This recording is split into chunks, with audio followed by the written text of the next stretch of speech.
Oh, these are the friends I was talking about. Thank you for looking after Mamaki. My name is Bugenhagen. I teach planetology here in the canyon.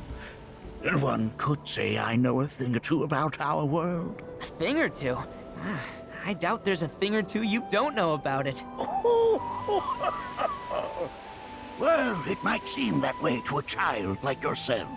I'm not a child anymore. I'm 48. 40 what? Nanaki here has a long life ahead of him. In human terms, I would say he's about 15 or 16 years old.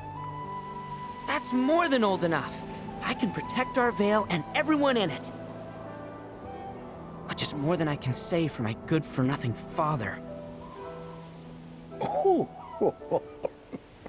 Speaking of the members of our little community, have you announced your return to one and all, Namaki? Not yet. Be right back. But where are my manners? Please, come in and have a look around.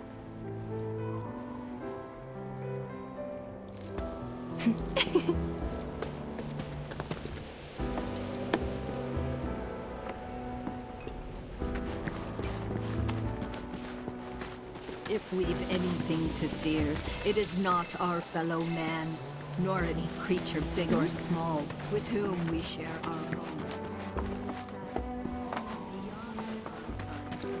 Only those who have the key, as well as fellow Bugenhagen's permission, are allowed inside. And so I bid you, her children.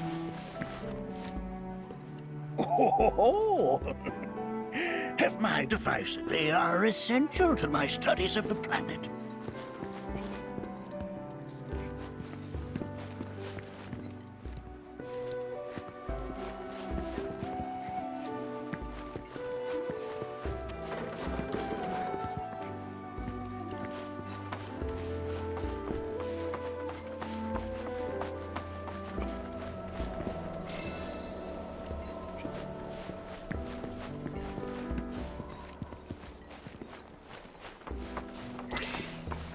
The stars have taught us countless lessons over the years. Do you recognize that little scamp? I'll have you know that in his childhood, Nanaki was quite a handful.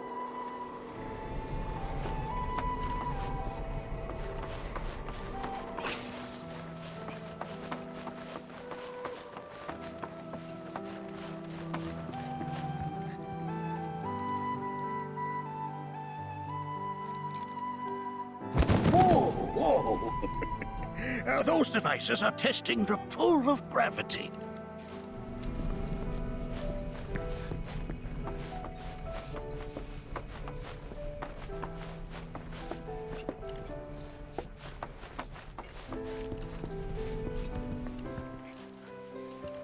That's a scale model of our planet and the surrounding stars. One could say the dust it's collected represents the people who live upon it.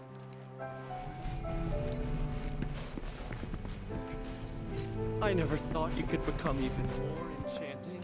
While that may appear to be little more than a glistening mineral at a glance, it is in fact a crystallized collection of our planet's memories. Beauty across my heart.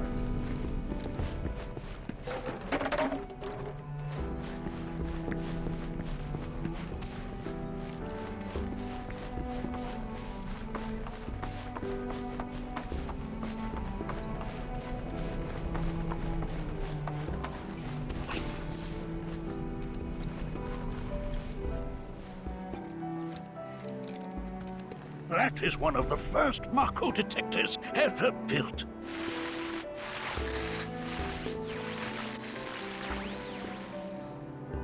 Though I suspect it can't detect much now.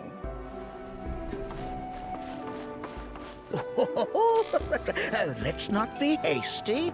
I'll show you that room later.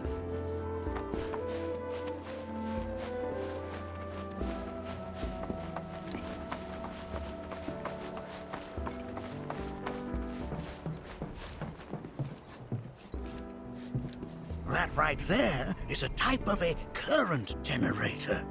It harnesses the power of the wind to produce new airflows of its own. Perhaps you've encountered them before during your travels.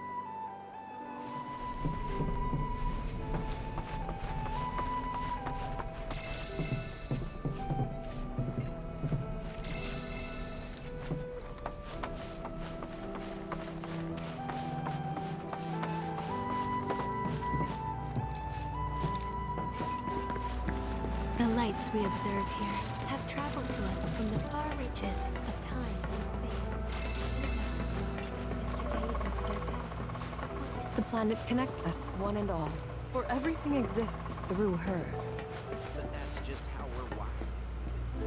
Oh, you won't find a larger telescope on the planet. With it, you can see to the edge of the galaxy. There's no better view of the stars than through this scope. But the lens could do with some cleaning. My apologies. The lights we observe here have traveled to us from the far reaches of time.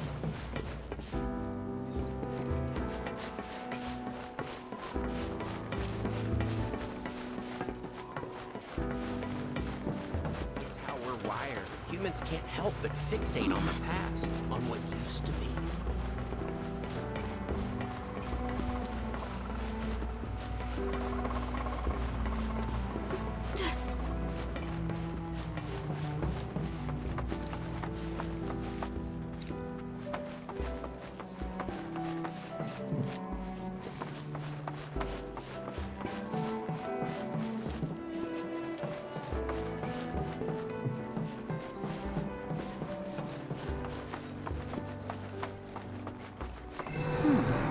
That again, huh?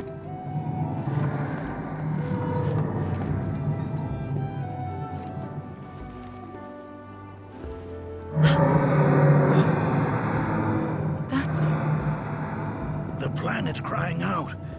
A sorrowful dirge indeed. One I've heard all too often of late. This tubing allows us on the surface to hear the inner voice of the planet. What we just heard didn't come from the planet, though. That was definitely the voice of a weapon. You seem awfully sure of yourself, miss. Because we saw them, with our own eyes. 2, in the Corel and Gungaga reactors. They were loud and huge. A fascinating account, were it true. However, such grand delusions could be a sign of Mako poisoning. Do see a doctor. Excuse me? Oh. Yes. That would do them some good. Judging from everything you've said, the three of you are unfamiliar with basic planetology. But it is never too late to learn. Please, come with me.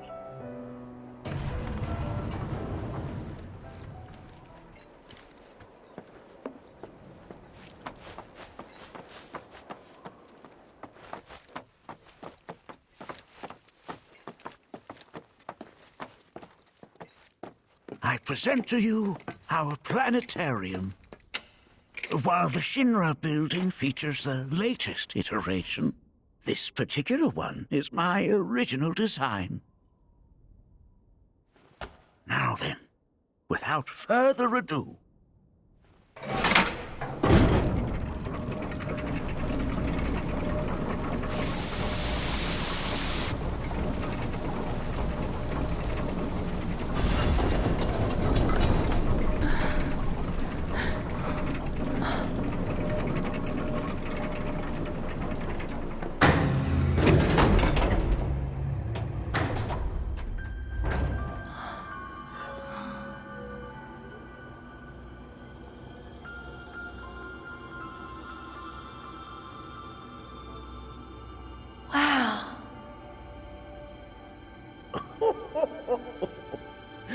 this is only the beginning. A shooting star! Planetology is not simply the study of the cosmos and the celestial bodies that dwell in it. Rather, it is a quest to comprehend the cyclical nature of life. Behold, the planet we call home. It was from its soil, so teeming with life, that mankind was born. And like all living things, man is fated to die. So, what happens next? The body withers and returns to the planet. But what of the mind, the spirit, the soul? Much like its former vessel, it too returns whence it came. To the great river where all intertwine and circle the planet without end. A cycle of continuous convergence and divergence. The ceaseless ebb and flow that is the life stream. An apt name, though it is as much a reservoir as it is a stream, being the sum of the planet's spiritual energy. It is the very essence of our star, the blood coursing through its planetary veins. And if ever that essence were to be entirely depleted,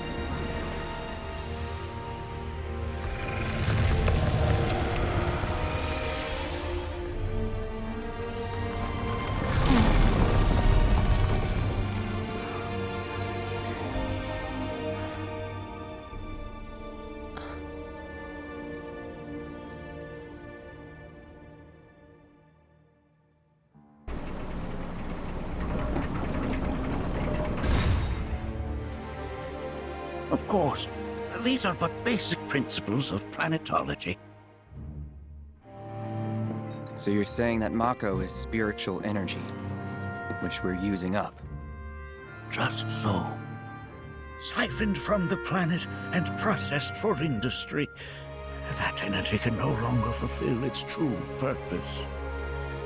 It is fated to fuel man's machinery, then fade away.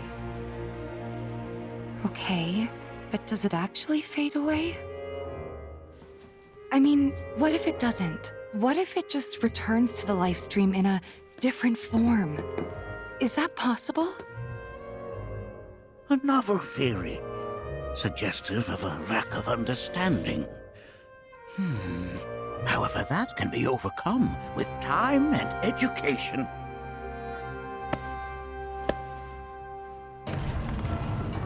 You rang? Please escort this young lady to our seminar room, would you? Right this way. Okay.